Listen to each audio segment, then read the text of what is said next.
Ya, langsung saja kita akan menuju ke Bang Syafrullah Tamliha. Tadi sudah disinggung-singgung Bang mengenai undang-undang yang ternyata tidak ada undang-undang yang menjerat para pengelola ini jika memang data mereka bocor. Jadi sebenarnya untuk di DPR apa yang bisa diusulkan ya untuk bisa mengatasi hal-hal seperti ini oleh pemerintah?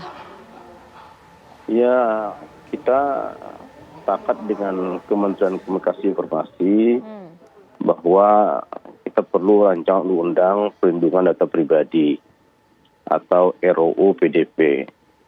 Nah, sumber undang-undang itu ada dua. Yang pertama inisiatif DPR, kemudian yang kedua adalah dari pemerintah. Eksekutif. Kalau inisiatif DPR kan lama, kalau inisiatif pemerintah itu lebih cepat. Oleh karena itu saat ini kan sedang dibahas rancang undang-undang PDP yang diusulkan di pemerintah. Dari pembahasan yang berlangsung selama ini, ada beberapa catatan-catatan yang sudah kami berikan kepada pemerintah agar begitu undang-undang PDP itu nanti akan berlaku, maka sudah siap semua perangkatnya. Yang pertama bahwa kami tidak menginginkan adanya pasal-pasal karet. Misalnya, barang siapa yang membocorkan data bla bla bla bla, nah, akan diancam hukuman sekian tahun penjara. Nggak bisa kayak gitu dan didenda.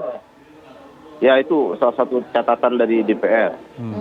Seharusnya. Tidak lagi kemudian barang siapa melakukan pelanggaran terhadap PDP ini, misalnya akan dihukum diatur oleh peraturan pemerintah. Menunggu peraturan pemerintah itu 2 tahun 3 tahun belum selesai. Oleh karena itu agar efektifnya rancangan undang-undang perlindungan data pribadi itu kami menginginkan itu final di dalam undang-undang. Bang Saiful. Tidak perlu menunggu peraturan pemerintah. Bang Saiful, harapannya kalau misalnya produk itu jadi nanti sesuai dengan judul kita sekarang ini ya, artinya kita bisa nunjuk hidung nggak kalau misalnya ada kebocoran, tanggung jawabnya siapa begitu? Iya betul.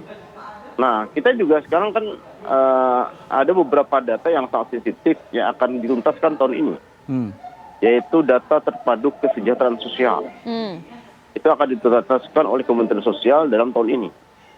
Kalau itu undang-undang PDP-nya tidak ada, itu berbahaya sekali. Iya. Halo? Bang Syafrullah. Halo, terputus. Saya minta komentar Pak Dirjen ya, sedikit Pak Dirjen. Iya. Ya. Halo?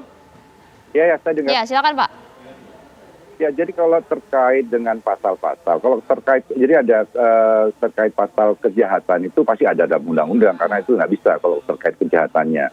Tapi di sini juga di RUU ini juga tadi pelindungannya sangat ketat dan ada denda administratif.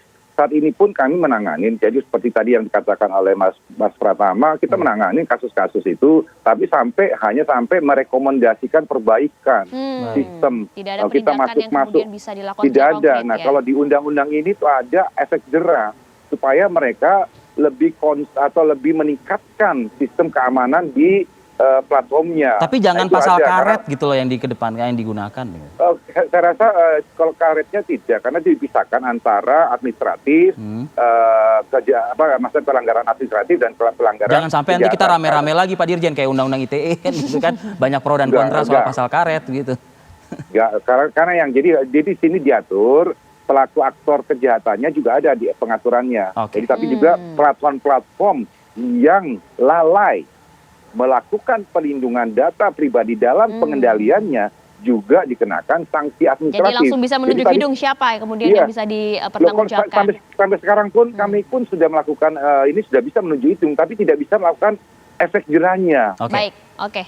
Kita kami kan sudah menangani kasusnya bukan hanya sekarang ini, sudah banyak kan seperti tadi dikatakan Mas Pratama, banyak kasus-kasusnya dan kita melakukan investigasi dan kita melakukan audit forensik malahan. Baik, Pak Dirjen ditahan dulu, kita jeda lagi sejenak ya. Kami akan kembali saat lagi.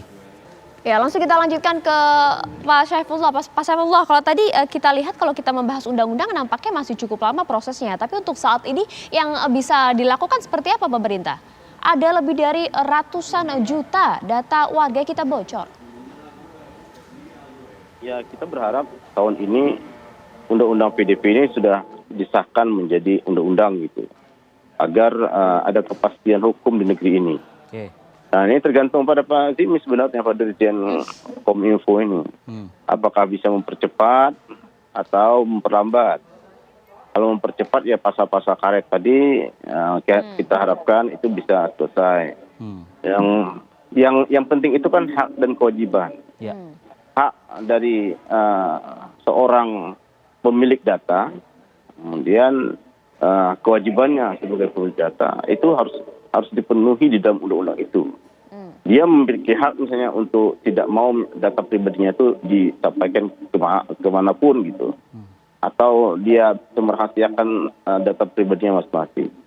Dan yang kedua, yang kita harapkan itu sebenarnya BSSN, Badan Sandi dan Cyber Negara itu bisa proaktif. BSSN itu kan terdiri atas match dari lembaga sandi negara dengan kementerian, salah satu direktorat di Kementerian Komunikasi dan Informasi. Ya. Kita berharap bahwa kepala BSSN itu diharapkan ya kepada Presiden Jokowi itu ditunjuk yang betul-betul mengerti tentang cyber. Baik. Bukan mereka yang baru belajar tentang cyber itu. Oleh karena itu perlu mungkin kepala BSSN itu dirubah menjadi setingkat menteri gitu. Oke. Tingkat menteri, dia bisa saja ditunjuk Presiden misalnya Pak Pratama yang ngerti tentang cyber menjadi jadi menteri urusan cyber. Baik. Kalau masih BSSN begini kan maaf. Ya. Banyak sekali masukan yang sudah disampaikan oleh Pak Saifullah. Semoga hal-hal seperti ini tidak terjadi lagi karena data BPJS yang seharusnya bisa dirahasiakan cukup aman aja bisa bocor. Bagaimana dengan data-data lainnya begitu ya. Terima kasih banyak Bapak-bapak atas informasi yang bergabung bersama kami. Terima kasih.